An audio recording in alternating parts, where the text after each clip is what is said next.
All right, so when you have your circles or whatever pattern you have outlined with the Sharpie, the next step you're going to do is get the material that you use, you're going to be using to color it in.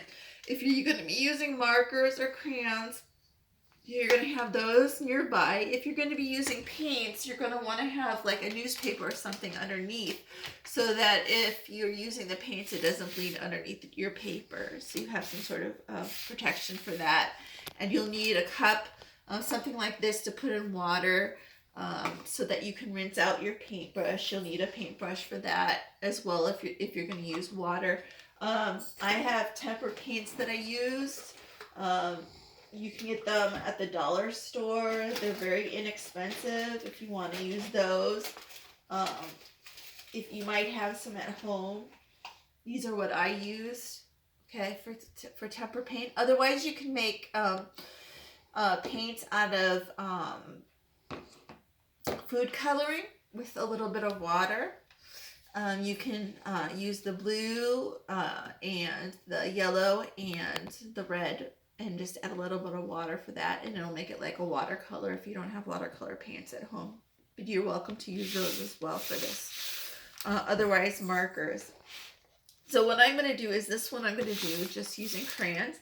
And so I'm going to get out my blue crayon first. So what I'm going to do is I'm going to find the crayons that I'm going to need. So I am going to get a red crayon here and a blue crayon. Let's see that. I got all these crayons. I'm a crazy crayon collector lady. I love my crayons. And yellow. Here's a big yellow one. I think this is a blue one too. All right. So what we're going to do is then I'll go ahead and right before I color the area that I want to color, I'm going to erase the color that it says. So I know that. So that's not color. Is not right on there. So that's blue. So I'm going to go ahead and color in kind of lightly at first that color in that space. So blue, okay, in the area. Okay. There's something very therapeutic about coloring that I just have always liked since I was a kid.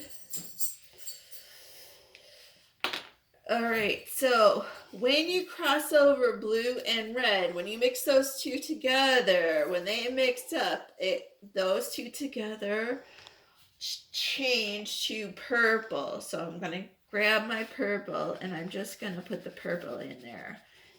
Okay, if you don't have a purple, you can just continue with the blue over this area. And then when you do the red in this area, you can just continue with the red here. And so when the red and the blue crayon cross over each other, it should make a purple here. Okay. You see what's going to happen? So then I've got my red. Is this red? Oh, this is a big red. So here's my red.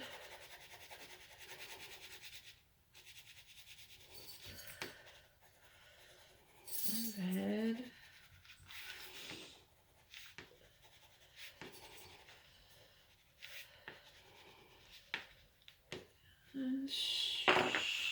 And again, if you've got any music, it'd be good. Now's a good time to like listen to some music when you do this.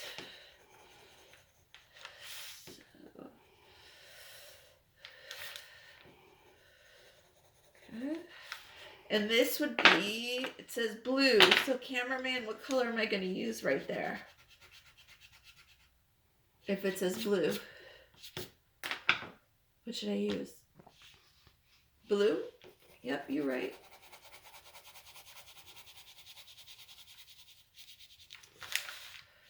All right, so that's what we do. Okay, and so you're going to follow the same thing for the other ones. See, this is what's happening. Is that cool or what? So it's changing color when blue and red mix. you get purple. And right here's where the purple is happening. With blue and red mix, there's the purple. You see what's happening? And the same is going to happen with these other ones here. I like that. Now, you can make it really super complicated. I've got some here. I'm going to show you some of my other ones that I did here. Okay, well, these ones I made these kind of like Greek urns, Greek vases. Here's an example of one I did here. Greek urns and Greek vases. That's one I did. Okay. All right. Here's one I did with kind of the same kind of Greek urn vases, but I made it a little funkier. All right, same idea. All right. Okay, here's one I started, but the circles are more overlapping and more complex than the one I just showed you. Okay, so you really have to be on top of what you're doing with those. Right? Here's another one I did. More complex. Right, and that's with crayon also. Okay, and this is one I did with paint, with tempera paint. And the paint's a little harder because it's a little messier.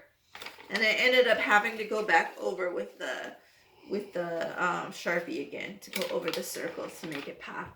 But that's what I did with that. So, and then this one was also paint. So that's it.